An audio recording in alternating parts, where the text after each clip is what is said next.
What if your home could feel more like you and less like a catalog? That question is what pulled me into the world of maximalist design, and once I stepped in, I realized how much personality and joy I had been missing.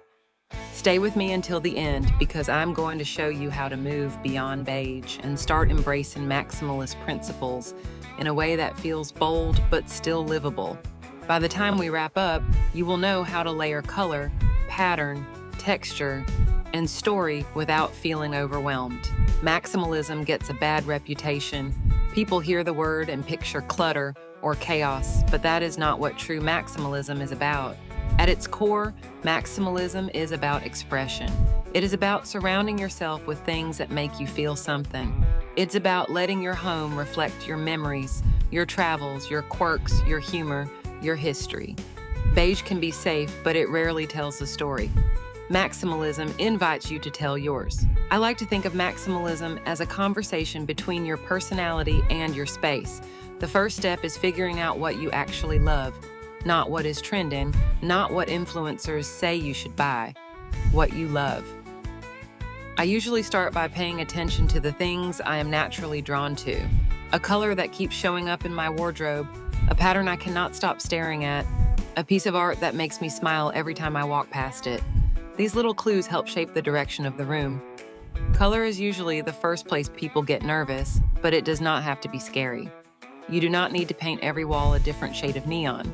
Start with one color that makes you feel something. Maybe it is a deep green that reminds you of old libraries. Maybe it is a warm terracotta that feels like summer evenings. Once you have that anchor color, you can build around it with complementary tones. Maximalism is not about throwing every color into the room. It is about choosing colors that feel connected. Patterns are another key part of maximalist design. Florals, stripes, geometrics, toil, animal prints. You can mix them, but the trick is to repeat colors so the patterns feel related. A floral pillow with hints of blue can sit next to a striped throw with the same blue. Suddenly, the mix feels intentional instead of random, and do not be afraid to layer patterns on patterns. A patterned rug under a patterned chair can look incredible when the colors speak to each other. Texture is where the room starts to feel alive. Velvet next to rattan, woven baskets next to glossy ceramics, a chunky knit blanket draped over a smooth leather chair. Texture adds depth and keeps the eye moving. It also softens the boldness of maximalism. When everything feels good to touch, the room feels inviting instead of overwhelming. One of my favorite parts of maximalism is the storytelling. This is where vintage pieces, thrifted finds, and sentimental objects shine. A framed postcard from a trip you loved, a quirky lamp you found at a flea market, a stack of old books with worn covers. These pieces add soul. They make the room feel lived in. They make people ask questions. They make you smile every time you see them. Gallery walls are a perfect example of maximalist storytelling. You can mix art styles, frame colors, sizes, and subjects. A vintage portrait next to a modern print, next to a handwritten note from your grandmother. The mix is what makes it beautiful.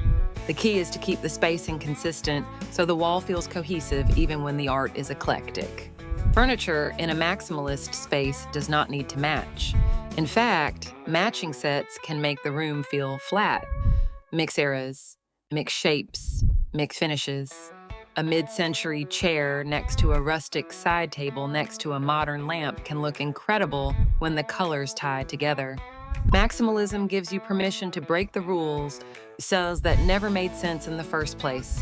Lighting is another secret weapon. Warm lighting makes maximalist spaces glow. Lamps with interesting shades, sconces with personality, even a chandelier that feels a little dramatic.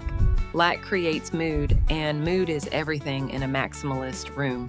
Harsh overhead lighting can flatten all the beautiful layers you worked so hard to create.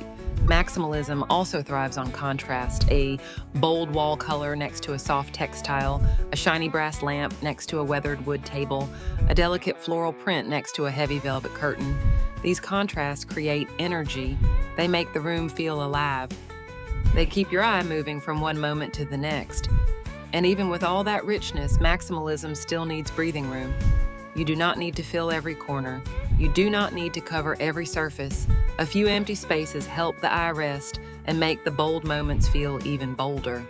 Think of it like music. The pauses matter as much as the notes. One thing I love about maximalism is how personal it becomes over time. You do not have to finish the room in a weekend. You can build it slowly, add pieces as you find them. Let the room evolve with you.